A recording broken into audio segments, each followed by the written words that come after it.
Let's wait a bit for people to join.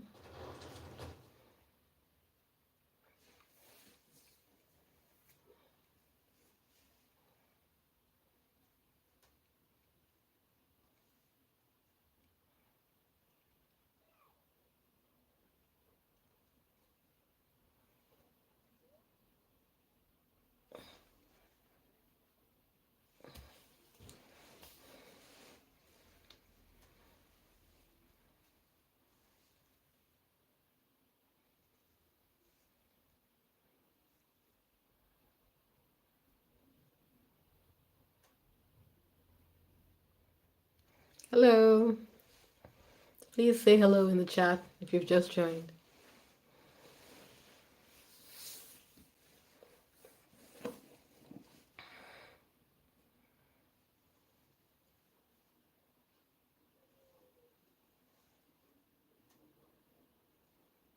Good evening. Just getting, hoping we get some more people, then we can go into our recap. Hello. Please say hello in the chat if you've just joined. Lovely to meet you. This is actually happening much sooner than I thought it would. I was supposed to be on course today, but I finished quite early. So I thought let's just do the live reaction at the same time. Good morning, Audrey. How are you? I hope you're doing well. Welcome to our chat. We're going to give it a few more minutes. Let's get some more people here.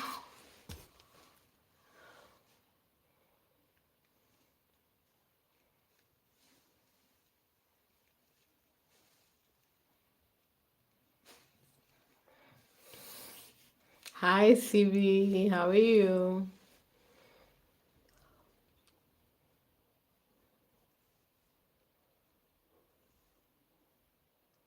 Clovis, hello. I am not in Africa. I am in the UK, but I am Nigerian. Johnny Allweather.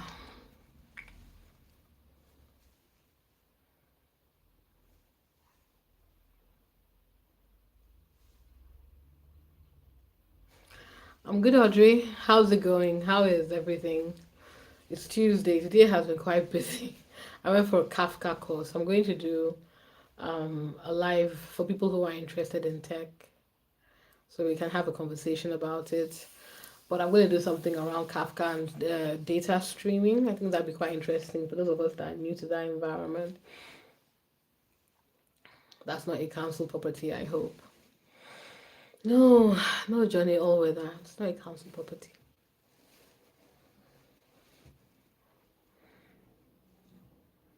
I know the assumption you have is for black people, they should be living in poverty.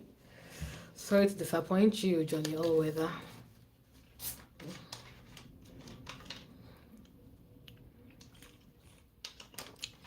Hope everybody is doing well.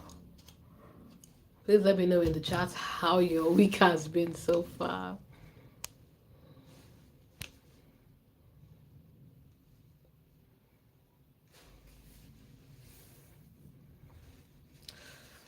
Hi, Peach. How are you? People have no integrity, indeed.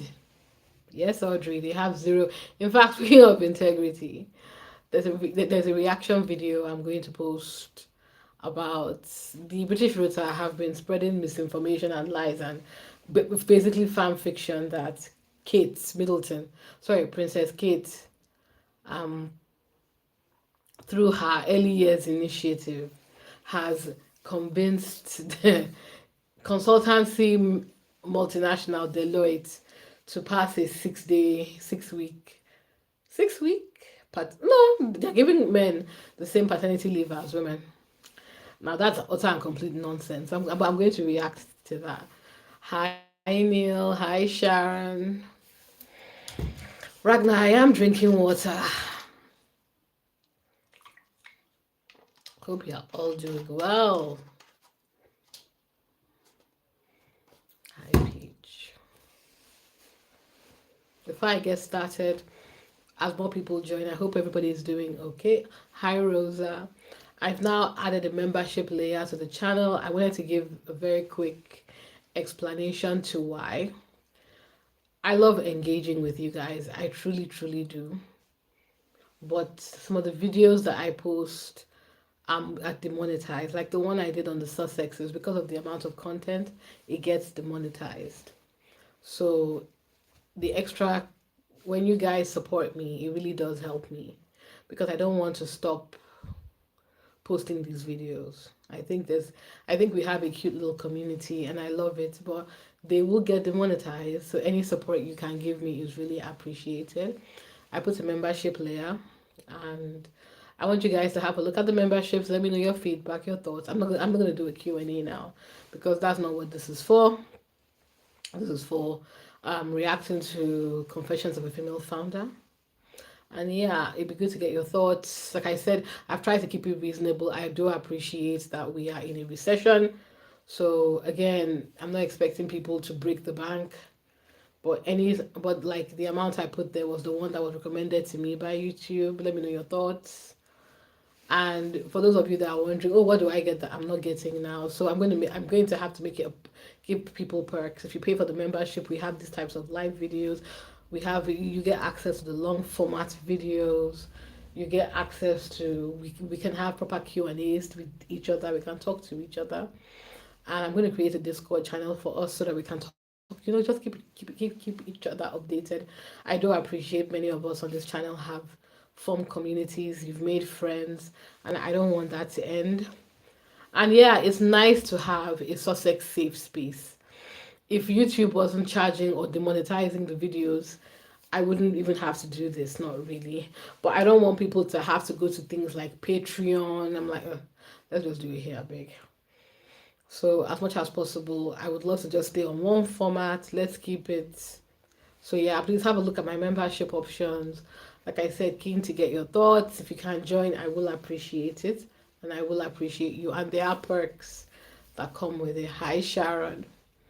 So I'm going to wait for another 1 minute while I get the... I haven't listened to it yet.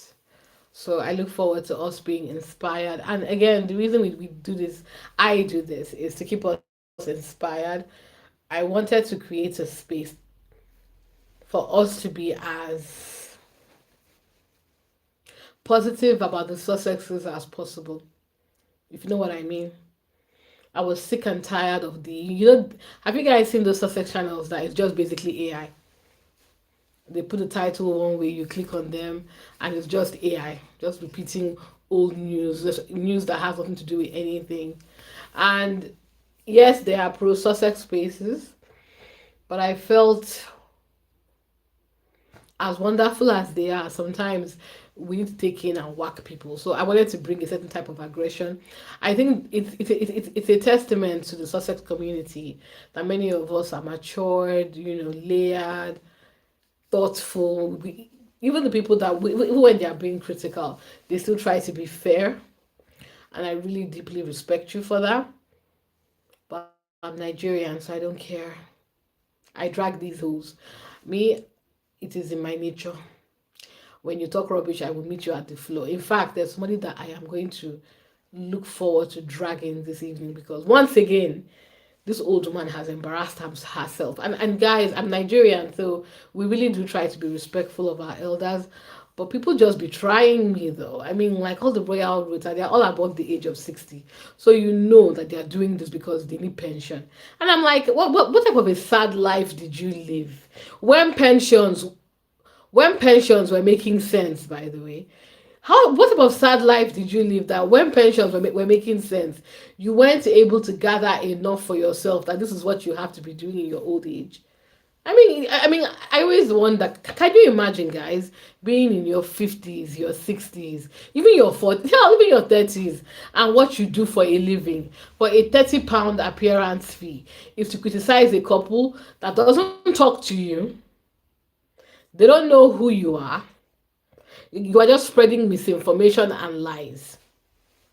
I mean, like, what type of legacy is that? It's pathetic, no? But anyway, we have a decent amount of people now. So I'm going to play Confessions of a Female Founder. Please let me know in the chat, guys. Have any of you listened to it yet? Hello, guys, can you hear me? I don't know what just happened. I put on Spotify and I was talking and I was like, wait. I started seeing images of I frozen. Oh no. Hi, can you guys hear me? Sorry, I don't know what's going on. Isn't it? I think it's a YouTube thing because my network is quite good. Hi, Nikki Evans. Let me quickly catch up on the chat. Okay. Hello, chat. I'm back. So let me give a few people maybe a minute just to join back. Then we can start listening to our weekly dosage of encouragement and motivation. Are any of you? Hi, Marie. How are you? Yes, Audrey. I am. I have no idea what just happened. Sorry, I didn't even realize I was frozen. Hi guys. So I'll give it a minute or two, then we can get started. So, like I said, I haven't listened to it yet. I have no idea who our guest is. For those of you that are new to the live stream, I really do try to fast forward past the ads. But you know what? It didn't occur to me that you know what she's making. Megan is making money by us watching the ads. So I thought, okay, fine. I'll let the ads play, at least for her to get her coins. And yeah, see how I'm treating this very rich woman as if she's a single mother with two children. But you know, we got to support the Sussexes. A very funny anecdote before I put on the podcast. So you know, in their God was yesterday their anniversary. Wow! In their anniversary yesterday, somebody posted on Twitter. You know, Megan posted a message. You know, thanking everybody for supporting her and encouraging her. So somebody on Twitter said that she feels like Megan was also wishing all of us happy anniversary. And then there were some jokes about how Sussex fans have been fighting harder for that marriage than most of their own relationships. I do agree. Like the way I'm fighting for Harry and Meghan's relationship right now, you would think Harry and Meghan were like my family members, or you would think it was my marriage. You know, I'm not married. But yeah, I'm gonna play the podcast now. I'm gonna shut up and keep quiet. And yeah, let's learn from the Duchess today. And I'll come back with my commentary. Hi Janet, how are you? I'm seeing some new names. Hello everyone. I'm about to start the podcast. Let's listen to the Duchess as she encourages us this week.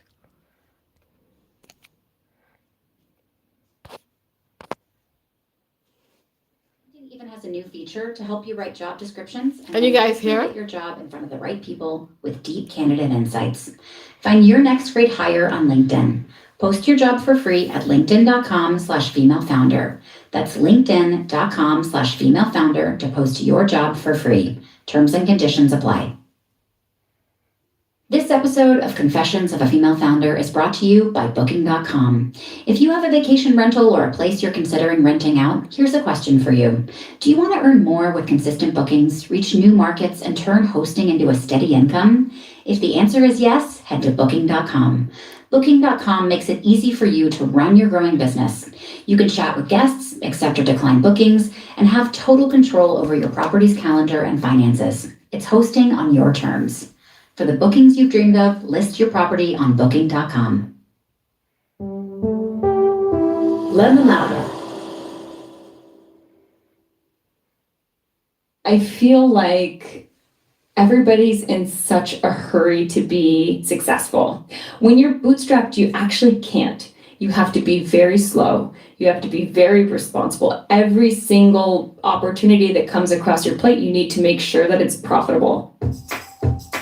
I'm Megan, and this is Confessions of a Female Founder, a show where I chat with female entrepreneurs and friends about the sleepless nights, the lessons learned, and the laser focus that got them to where they are today. No time to get down, I'ma move it up. No time to get down, I'ma move it up. No time to get down, I'ma move it up.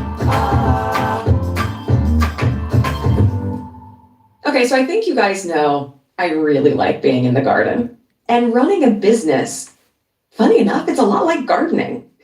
Some seasons are for blooming, others are for planting seeds, but most of the work, especially early on, it's tending to the soil, it's the foundation, it's what everything is going to grow out of.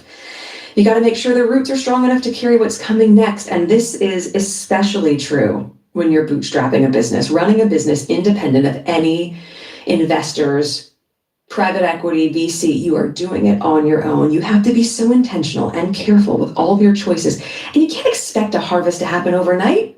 That's impossible. And look, this can be challenging, especially in a culture that praises growth at all costs. You are in the race to succeed, and success looks like numbers. That's what you're after. But financing your own company forces a very different kind of rhythm. It invites you to choose patience over speed. And guess what? Eventually, with a strong vision and all of that care on the details, oh, that garden will grow. I was writing journal entries from the future as if they were already happening. There's ones where I'm like, we're the fastest growing brand at Target. We weren't in Target yet. And we just found out this last fall that we were a top 25 fastest growing brand in all of beauty. Cassandra Thurswell, I call her Cassie, is the founder and CEO of Kitsch, a leading brand in the hair care and beauty industry. But what I discovered during our conversation is that this is a founder who hasn't taken a single dollar of investment capital, ever. Cassie has led with tenacity, consistency, and a deep understanding of what her customers really want. And she created Kitsch, thinking about your hair care routine from the moment you wake up to the moment you go to sleep. She did it thoughtfully, intentionally. And she saw the products we were already using and said, wait a minute, how can we do that better? And that question, that single question, led her to her multi-million-dollar valuation. And that's why I can't wait for you to hear her thoughts on starting small, how she got to where she is today, and how we met so many years before all of this happened. Let's go, Cass. I was just texting with Heather. She texted me last night. She was like, good luck tomorrow. No, I love that. I said, I need to run. I'm going to go do the interview with Cassie right now. She's like, tell her I said hi. By the way, I love that you call me Cassie. I know, love sorry. it. Cassandra. No, I love it because there's such a small handful of people that call me Cassie, and it's like my immediate family and Meghan Markle. it's like Meg or M. It's the same thing. It's how we met all those years ago. No, it's so sweet. I mean, we met in a very sliding glass door moments of our lives, I think. It's true. Yeah. It's true. I was auditioning, and your cousin, one of my best friends, Heather, and I was like, I just need some style. Yes. I need my closet to look good. She goes, my cousin Cassie could help. Yeah. She does that. She has great style. And you come into my little house that I was renting, and I remember my closet. Do you remember that closet door was within the bathroom? Yes. It's like, we'll call it a bungalow. We'll be chic. It was a bungalow. Mm-hmm. And yeah, you had to walk through my bedroom, past my bed, past the shower and the sink, which were right there, and the toilet. And then right across from that was the door that opened into my very small closet, to which I said, Cassie, can you help make this stylish and give me a vibe? To which you said, yes. Yes. I love this because I feel like this is a perfect example of, all of the things that I said yes to. I was like, yeah, I'm a stylist. I will be a stylist. Now I'm a stylist. Yes. I will add it to my resume of all the things that I aspire to be in life. And I had no idea what I was doing, but I really enjoyed our time together. It was so fun. I mean, honestly, it was also, and this is pre-suits for me. This is really early days when I was auditioning. And I just remember literally going through things and you saying, okay, well, there are a couple staples that you need. This is important because it speaks to, even though it wasn't the thing that you did and you could add it to your resume, you talk about not having a strategy, but always hustling. Yes. And being able to say, okay, well, I don't necessarily know how to do this, but I'm going to figure out a way to be good at it. And when you called me and said, I just found the best pair of black patent leather Louboutin wedge flats, and they're $200, I remember going, that's as much as I pay. I cannot, you're like, I promise you, you are going to wear, I promise you. Do you know what's so funny? because of course I wore those shoes till the red wore out. I wore those shoes on my final audition for Suits when I booked the part. Oh, see, you know what? I'm so intuitive. I wanted to put you in these power suits. That's right. And little did I know, it was an echo from the future. I had suits in mind, but it was just not a physical suit. It was the show suits. Yeah, it was a vision board of a different kind. What year are we talking about when we met? So that would have been 16 years ago. So 2009, 2009, yeah. Mm-hmm. And that is at the same time, I remember you talking about making hair ties. Mm. And that, of course, has now evolved into Kitsch, which is pretty extraordinary. And the accolades that not just the brand and the company have, but you as a female entrepreneur have are incredible. Before we get to how you got there, where did that entrepreneurial spark begin? And you talked about a little bit of this at other interviews, but for people who don't know, let's take us all the way back. All the way back. It's funny because I never thought any of these little things in my life were, I don't know, foreshadowing for what would happen in my future. But my stepdad was an orthodontist, and my mom and my stepdad were in business together, and they offered us the opportunity to make an allowance to make retainers. And I think this is my first memory of being very entrepreneurial. They created a little workshop in our garage in Wisconsin where they set up all of the materials and tools to make retainers. Oh my gosh. And I loved getting the little plaster mold of someone's mouth with someone's name on it. No. And it had all of their wants. I want it in pink with glitter, and I love this idea that I was like an elf in Santa's workshop. That is amazing. This was on their Christmas list, and I get to create this item, and then every single night this person is going to put in this retainer, and I get to be part of that journey. And that was just I thought that was so exciting and cool that I got to be part of it. Wow. Yeah.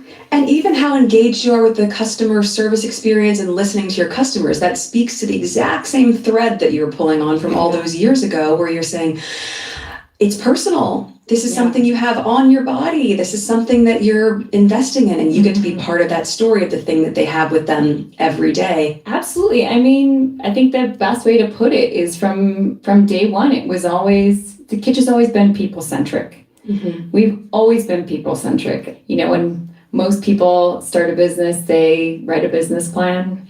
But it was just I want to make great products that people love and reorder.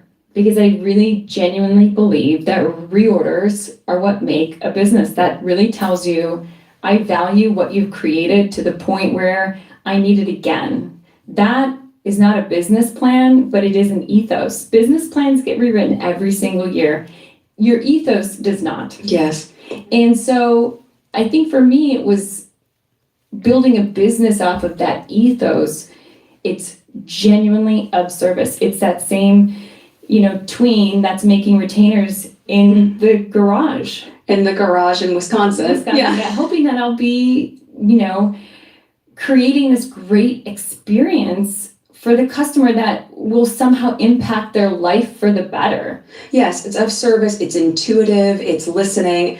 I mean, I think part of it is, as you talk about the ethos being something that is evergreen, that can be applied to a lot of different modalities. Why did it start with hair ties? How did it start with hair ties? Outside of the fact that you have such gorgeous, epic, legendary hair. Oh my gosh, it was so big today, by the way. I was testing out a new product, and I was like, I have to just start over. I had to go and wet it all down and start over. But thank you very much for saying that. It started with hair ties because I could hand make it. It was something that I could be in complete control over. I was making the packaging, I was hand making the product, I was the manufacturer, I was the salesperson. It was 100% me. I could make 10 pieces, 10 samples, go out, sell them, come back, make 20 more. And that's why it started with hair ties. And well, actually, let's just talk about the handmade part, because Kitsch, even the namesake, that's so much a part of it. Can you talk to that for a second? Yeah, so when I was starting Kitsch, I was thinking about, what am I doing? I'm sitting on the floor of my apartment, I'm making these hair elastics. They're, kind of silly and fun and cute. And I was like, it's kind of kitschy. And I was like, what if I could just call it Kitsch? And that's how we came up with the name. But if you look at the logo, which, I think I've been through 7 different logos, and the first 6 were designed by me. But I finally have a true graphic designer.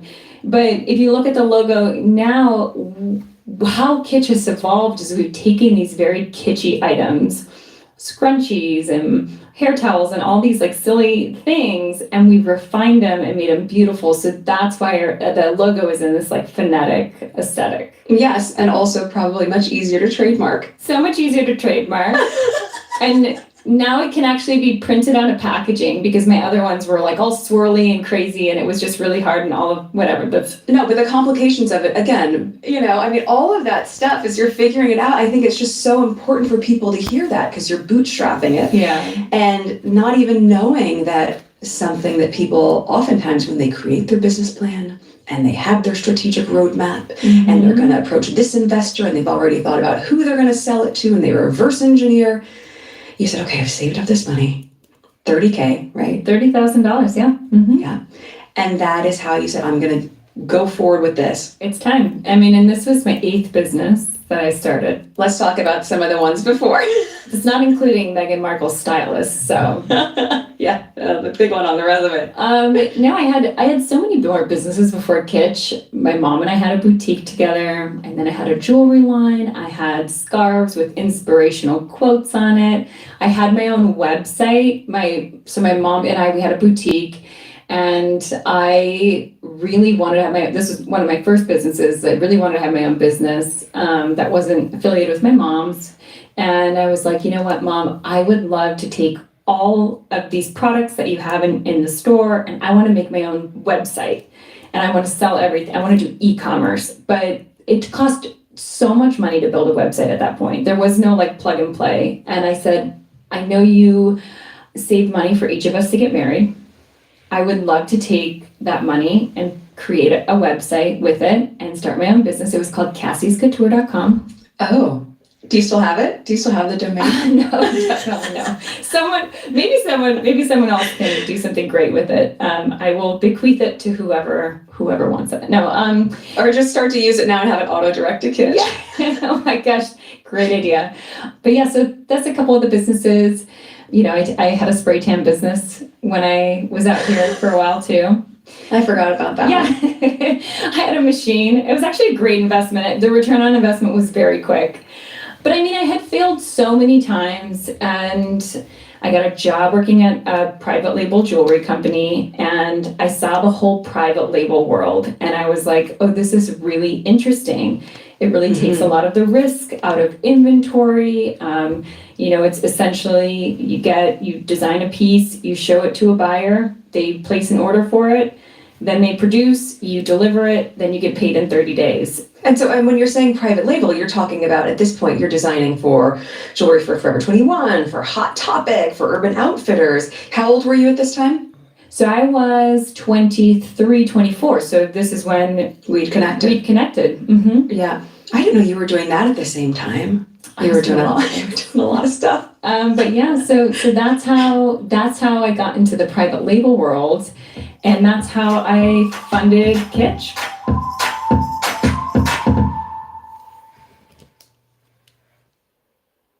You know those afternoons when the sun is shining, your to-do list for the day is checked off, and the only thing left on your Hi guys, just wanted to hello everyone. Shout out everybody that has joined. Thank you for joining the live. I know yesterday was quite. God, was it yesterday? Was it really just yesterday? I feel like.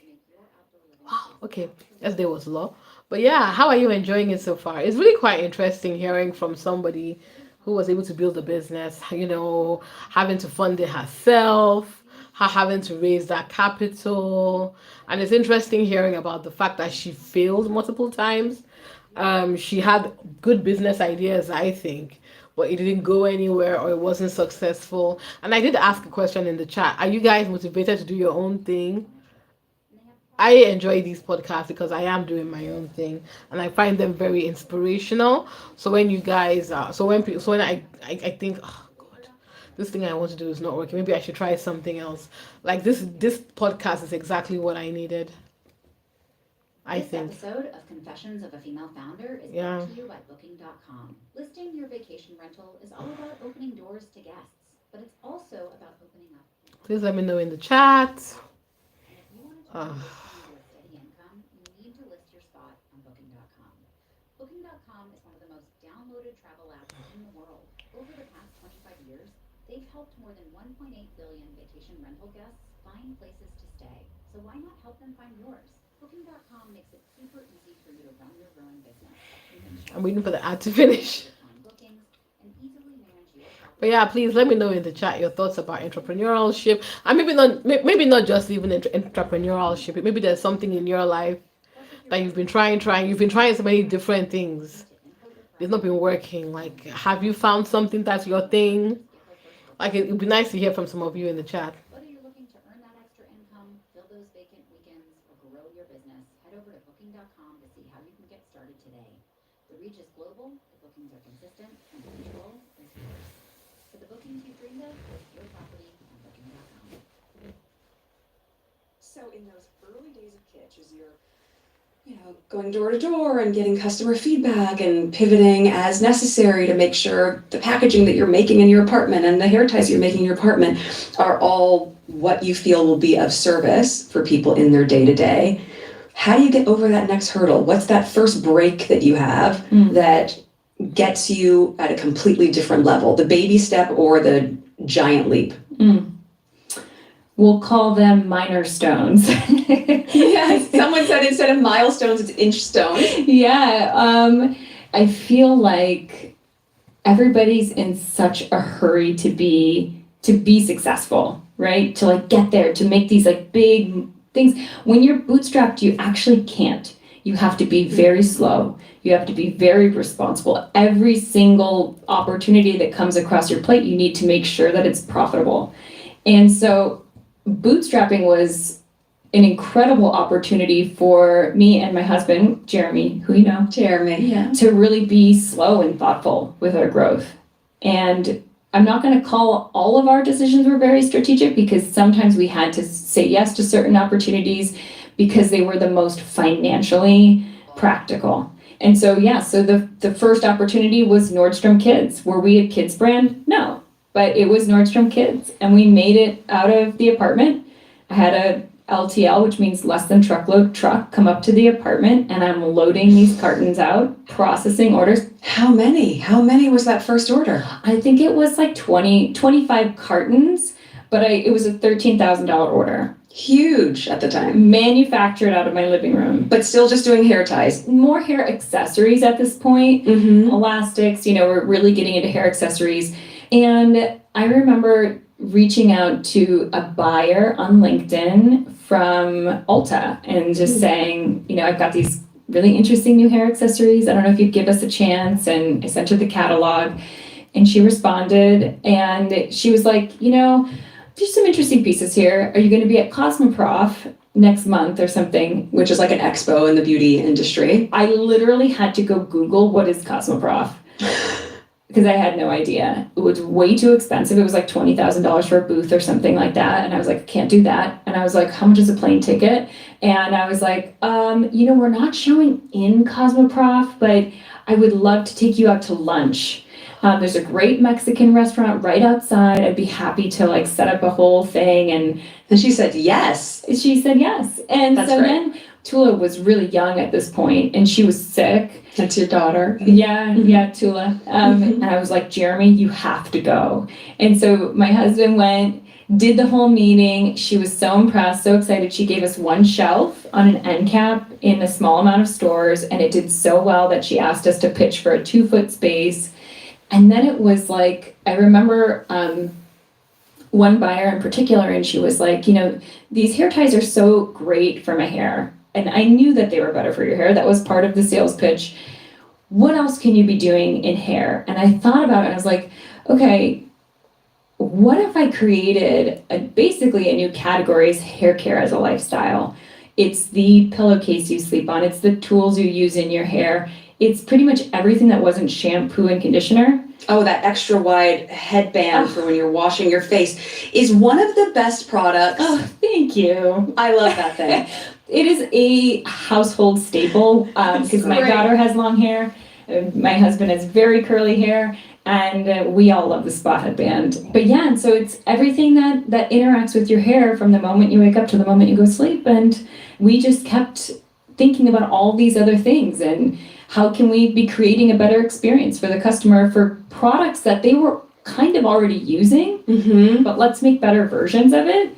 It wasn't rocket scientist. It wasn't rocket scientists. It wasn't rocket science. It was just like you. It was thoughtful. Well, and also down to the core of what you have always liked doing. So you look at the evolution of that, and for me, I was like, I've been making preserves. I've been giving fruit baskets. I'd love to garden before I had a house and a garden like this in my bungalow. I had a lemon tree, and in a way, all these years later, because that's been the undercurrent of how I like to show up for people, to have that still be ingrained in how I show up through the business, where the hero product really starts as a fruit spread, right? It really I think it's interesting in talking to so many different entrepreneurs, and a lot of the origin stories are women who do not come from a lot, do not have a big MBA, I didn't go to business school, Yeah. but you're recognizing what there are needs for, and you're also saying, what do I want to share in the world? And how do I want to share it thoughtfully and intentionally, and also with a micro focus on detail. And I think that is the undercurrent through how you've built to where you are. Talk about the evolution to the next step, and then the evolution of you from founder and wife to founder, wife, and mom. Yeah, I think it's really interesting as founders because there really is, I think that there are 3 stages. There's founder stage where you are in this like very scrappy, like you need to do every role so that you know who to hire. Right. And it's so important. Like, how do you want this done? Can that person really execute, the way that you're envisioning it? And then you're able to like create the job description, and not through ChatGPT. It's like, this is how I want the job done. This is how I'm doing the job. Yes. So I'm going to actually write down what I'm doing so I can bring in the person that can take this off the plate. And then hopefully they know how to do the job even better. That's Yes. the goal. And then there's the entrepreneur stage where then you're in build mode. And that's kind of like the post Nordstrom Kids experience, where then I'm like, okay, all my bills are paid. What's next? Now it's not just an idea anymore. Like, what's the next product? What's the next retailer? How do we get to this next place? And that was a really interesting phase for me because that is when I had my daughter. What year was that? So that would have been like 2014. Wow. I can't believe you have a 10-year-old. It's so crazy. That is wild. And she's the best. She's also a mini entrepreneur too. Oh, okay. Awesome. But yeah, and that was actually really tricky for me, being 4 years into the business. And that was this entrepreneurial stage where you have to get more strategic, and you're doing a lot of hiring and trying to figure out like business infrastructure. I've got the private label arm of my business that is slowly dwindling away because people are wanting the brand more. The brand is being celebrated. And then, I had my daughter. I thought everything was going to be just so easy. I would continue to just go on as my normal self and breastfeed at the office and do all of these things. And I had a real reality check. And I had some really intense postpartum anxiety. And my husband really had to step in. And this is when, we were really growing quickly. And it was such a crippling growth period for me. It was so hard. I felt like I wasn't good at anything. And I have one child, so I can only speak for my experience with my one daughter, but I think it wasn't until she was 7 years old, where I was like, I'm okay. Oh, wow. What do you think it took you to get to the 7-year window of I'm okay? I think it was her ability to really, because, when they're infants, the way they communicate is crying. And I think I had a lot of stuff that came up, and I was like, the crying really hurt my heart. Yeah. It just was so hard for me to hear her cry. And I wanted to be there for her, but I have this business that's growing rapidly, and I feel like I'm letting the business down if I'm not there every day. But Cassie, that's so fascinating because up until then and before you had Kitchen, before you had your daughter, you were kind of winging it. I was winging it. On all the other things. You didn't need to, your self-identity or your sense of self or purpose wasn't tied up in being good at all the things. It was being good enough, figuring it out. Mm-hmm. And that at some point, I'm so curious you have this pinnacle of success with the business. I'm assuming at that point you probably have some investors too. No, Kitch is still bootstrapped today. You're kidding me. No, I'm not. I'm shocked. We were profitable year one. I mean, that's what happens when you don't hire a graphic designer to do your logo. 6 iterations. Are you That's what, joking? no, I'm not. Wow, I'm so blown away. You talk about inspiring. That is so inspiring that you've been able to maintain that for so long. But nevertheless, based on what you're saying, that's just so wild to me that so much of how you navigated all those years preceding the business and preceding being a mom, you didn't have that feeling. Mm. And there is something about, I will say for myself, like especially when they're babies, and yes, the crying. Before I was a mom, and I've always wanted to be a mom. Before I was a mom, I said, oh gosh, I'm gonna give a speech with a baby on my hip. Ah. I had a whole vision. I was like, I'm just gonna. And then you fast forward. Granted, I had a lot of external things happening by the time I had both pregnancies and both babies, but it was not the way I envisioned it. But so for you, that's a lot, from infancy to toddler time, all the way to the age of 7, and then at 7, something shifted. Yeah, she was such a great communicator, and I really felt like it was more than just like an energetic bond. It was this real, at 7, she was like just so wildly smart and capable of communicating what she wanted and needed. Mm. And the whole dynamic, it made me feel like I was doing a good job. So what's interesting though, I'm dyslexic. I didn't know that. I'm dyslexic. When I was really young, I failed at the most foundational thing that all kids learn how to do. But I prevailed, right? I can read. I mean, now I'm a ferocious reader. So this idea of failure for me, it was one of those things where it ended up being a superpower of mine, because failing at such a young age at something so foundational, that it gave me this ability to not be so scared of failure, but then also knowing that I have this, and what I like to call sensible optimism. I can get through this. I can get through it. And when I had her, even though I was in such a dark place, I continued to have that sensible optimism. I know I can get through this. This is dark. This is heavy. I will come out stronger. And, I did a lot of like Byron Katie's work, and again, like digging deep in my toolbox of meditation and all these different things. But it, just like everybody talks about, this was a minor stone. It was so important for me. It taught me how to hold boundaries with people. And, when I started Kitch, I was 25 years old. I was very immature. I did not know how to manage people. I did not know how to manage, being a parent. Mm-hmm. And when she turned 7, I had done so much work around that. I like woke up one day and I was like, I've arrived. I know what I'm doing. I know I'm not perfect, but I know where I'm going. Yes. Well, and again, this speaks to what you've said about not always having a strategy, but always having a vision. Yes. So being able to see that North Star where you can trust that you're going to be even on the darkest days. But, as we go back to Tula, and you said that she has this entrepreneurial spirit. For me, it's so important that my kids see me as a working mom. Now, if that's important to you, if you're saying you see in her that same spirit of you making these retainers, which I'm just picturing you in this garage putting glitter in a pink retainer and someone walking in and going, what have you just done? It's amazing. I'm assuming Tula's not making retainers. What is the entrepreneurial spirit that is coming out of her right now?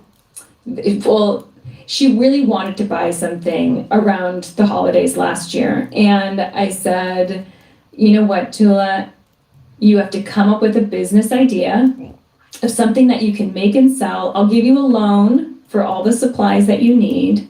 I'll work with you. We'll make a little plan of what the product will be, how are you going to sell it, how much you're going to sell it for, and I'll work with you on this.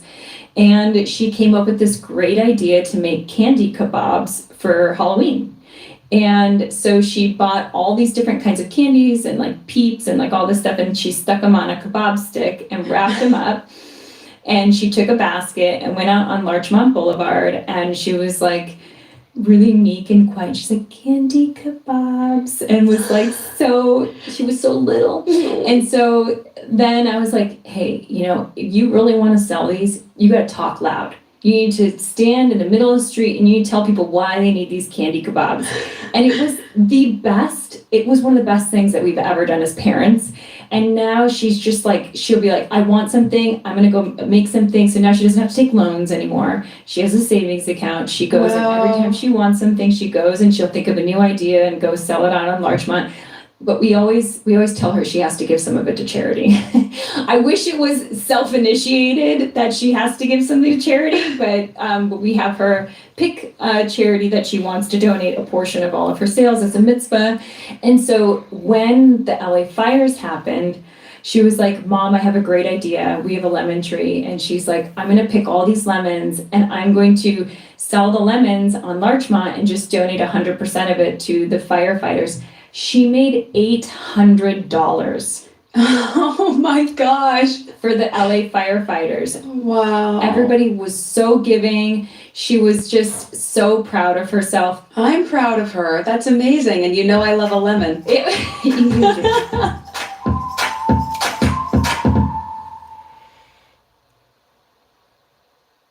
When I'm running around from work meetings to soccer games, You know what? to I'm really dinner enjoying parties, this, I'm lucky if I remember to eat I'm not a healthy. mom myself, but like it's nice hearing her.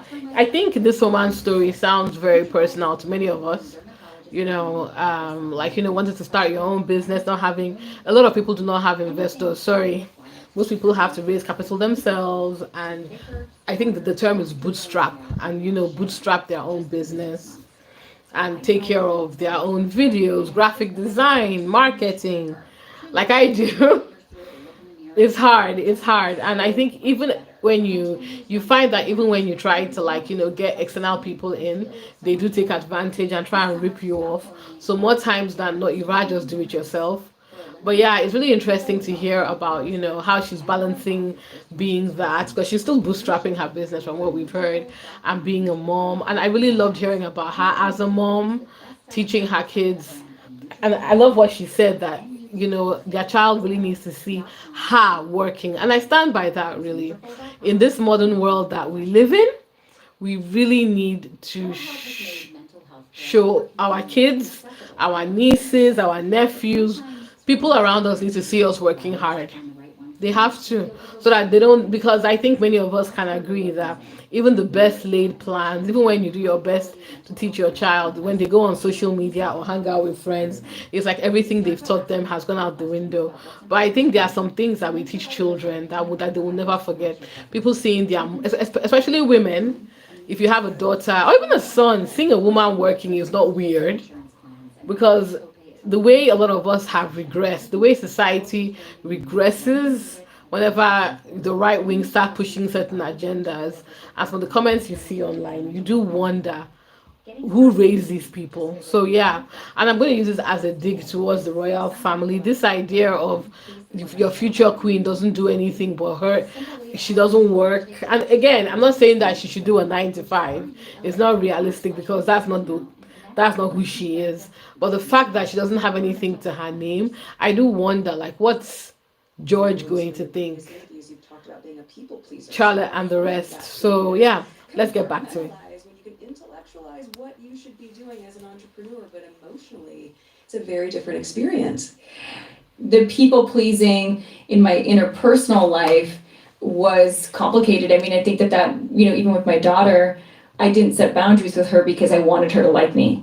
And with employees, pre having kids, I had a hard time, giving good feedback because I wanted them to like me, and that is more down, and I channeled it into something that was more appropriate in like, of service to a customer and, giving great customer service for the brand, to our retail partners in all these different ways. But learning how to have healthy boundaries, I think, that was a big shift for me. So in all of that, how to really, really clearly define and refine what are the things to be taken off of your plate now, and what are the things that you don't want someone to take off your plate because you're like, no, by doing that, you're removing the thing that brings me joy. Has that evolved from where you started to where you are now? Yeah. So I once read, which is really fascinating and something to keep in the back of your mind, that if the founder becomes the CEO and the business continues to grow, what they were best at starts to become like their most difficult area of the business. I'm writing it down. The idea is really interesting. It's something I keep watch on all the time. And what we do is we develop really great products. I love being like very hands-on with the PD team. But if you have the CEO title, you have to keep running the business. And so you're now part-time in the area that you were the best at one point. And so I need to make sure that I have the strongest product developers, and I had to release control over it too. You're better at this than me. I will let you do that. You get my vision. Let's keep going. Yes, and also finding those people who are able to pull up a stool into your head and really understand your taste level and be able to do the product development the way that you would do it if you could, so that you can let it go. So you can let it go and you can still sleep at night. Yes. Because I think so much of it is being in a tremendous level of trust. You're entrusting, as you grow, so many other people to carry out the vision that you had. And so, in that, what are you comfortable sharing that were maybe some of the mistakes that if you could do it differently, you would adjust? Because if so much of your ethos is about being of service, and even though you haven't done as many podcasts or panels, doing this now is such an act of service for young entrepreneurs who are starting a business to be able to know, oh, I don't have to do that, and that. She would have done that, and that differently. Is there any insight you want to share? I mean, there's so many mistakes that I made. The leadership aspect, I wish I would have educated myself a little bit more on that earlier, because I think I read a lot of management books, but they were so old school. And I think I was a little immature about this, like, okay, I read a management book, I know how to do it, and it was like, I would do like a pretty immediate about face, and I'd be like, let's do this, we're implementing all of these new strategies right away. And I think there's real power in having endorsements from your team. And, I have these ideas. I would love to get your feedback from leadership teams specifically. I would love to get your feedback on these. How do you think we can improve these ideas? And I think that is something that we do now, and it's extremely beneficial. Learning how to run highly effective meetings. Some mistakes that I've made. It doesn't have to be mistakes. I mean, mistakes are great. They're great confessions, but also just advice either. I mean, I can give some advice. So definitely that's sensible optimism. Knowing that it's not about avoiding all the hard problems. It's about knowing that you'll get through them. And continuing to focus on what are you wanting the outcome to be? Brene Brown talks about this all the time. What does done look like? What does it look like when it's done? That's what you have to focus on. And then some other things, I do a lot of micro intentions. I have been doing this since 2018. I started a journal, and it was, I love journaling. I was writing journal entries from the future as if they were already happening. Have you saved all the journals? Oh, it's incredible. It's Megan, I can't even tell you how insane some of these things are. There's ones where I'm like, we're the fastest growing brand at Target. And I wrote it in 2019. We weren't in Target yet. And we just found out this last fall that we were a top 25 fastest growing brand in all of beauty. Which is wild in such an oversaturated market. And I'm just so proud of you, Cassie. Thank you. Thank you I so much. really I'm so am. proud of you too. I mean, it's so wild. I remember thinking like, I wonder if Megan and I will run into each other again one day. That would be so wild. And we did. And that's so cool. Our paths were meant to cross. I'm so Again. glad they did. Thank you. Okay, yeah, of course. Oh my gosh, this was such an honor.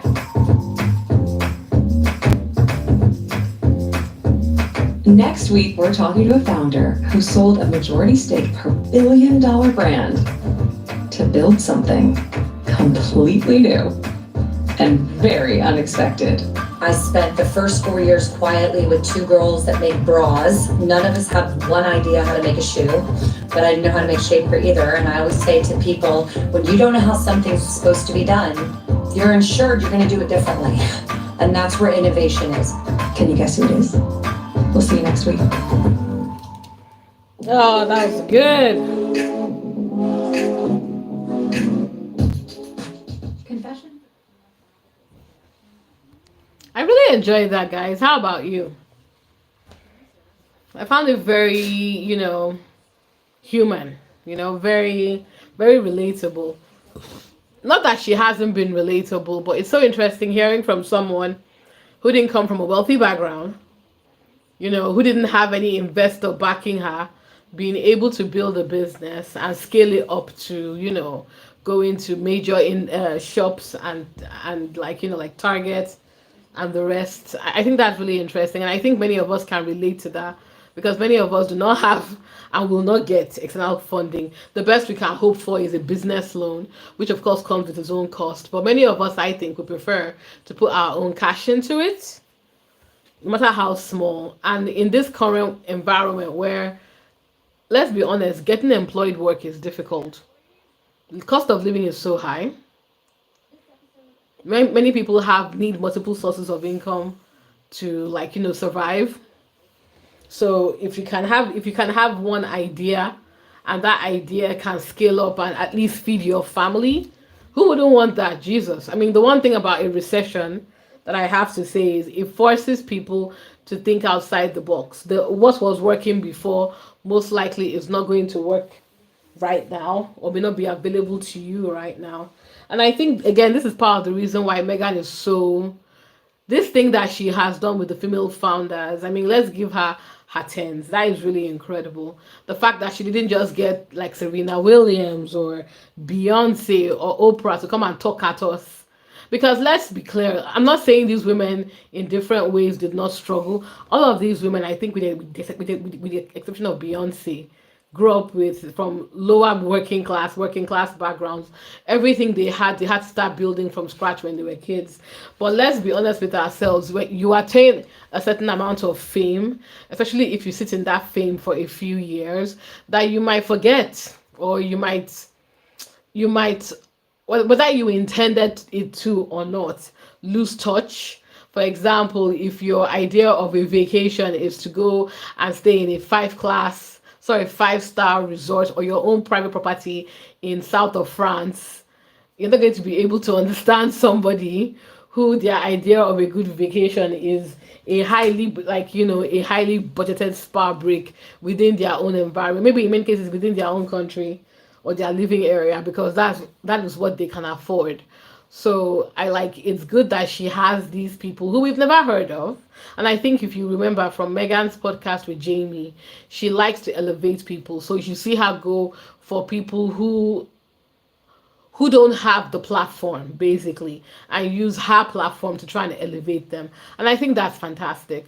So it's nice to hear from these women. I know the hateful Rota was trying to say things like, "Oh, okay, why didn't she get any celebrities?" They were trying to use it as a way to insult her, and I'm like, well, I'm pretty sure Beyonce doesn't need this platform.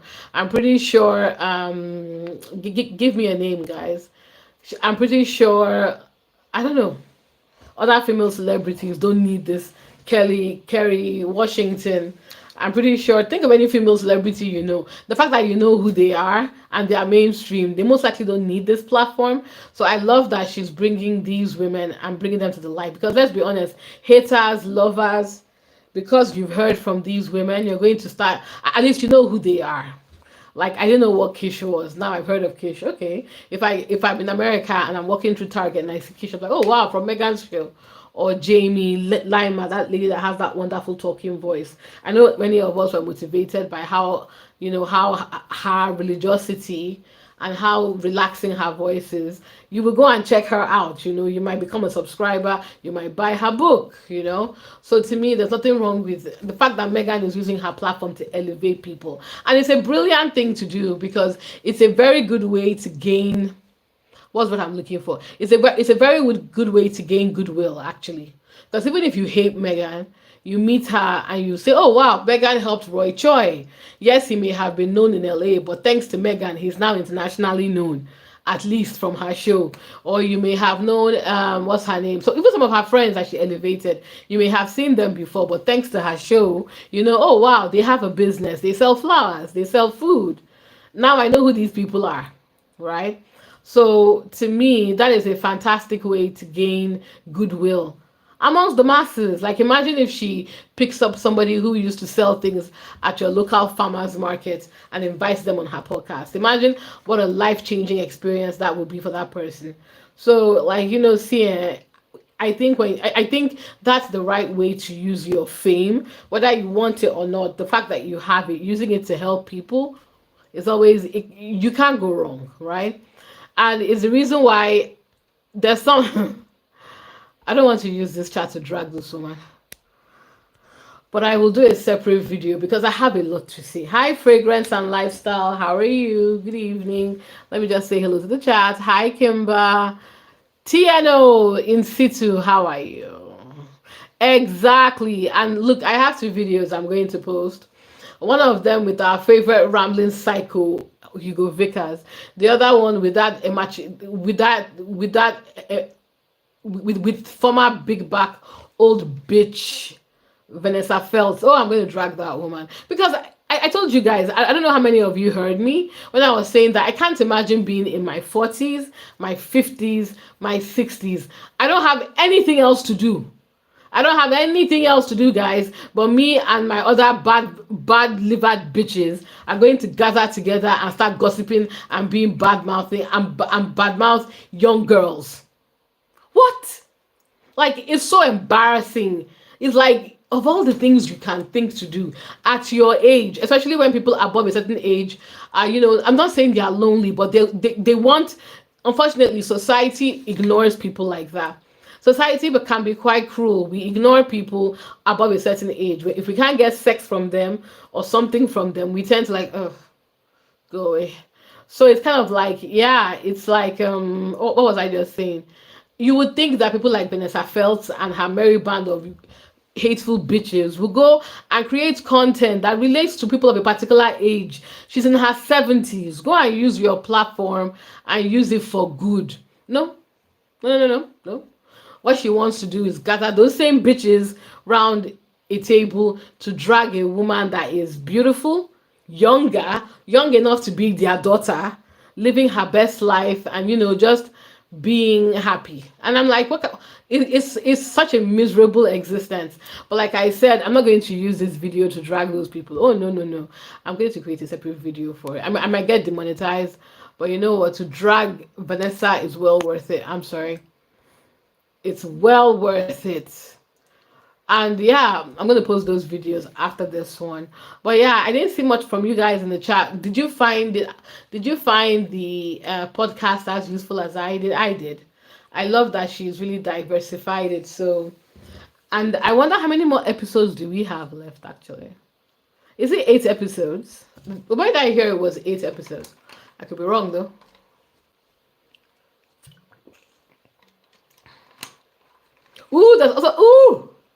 There's something I want to say, but I'm going to save it for my video. I'm wondering if I should. No. This is a video of positivity, and we are recapping Megan. So the dragging I want to do, I have a separate video for that. Don't trust. I haven't filmed it. I'll film it after this one.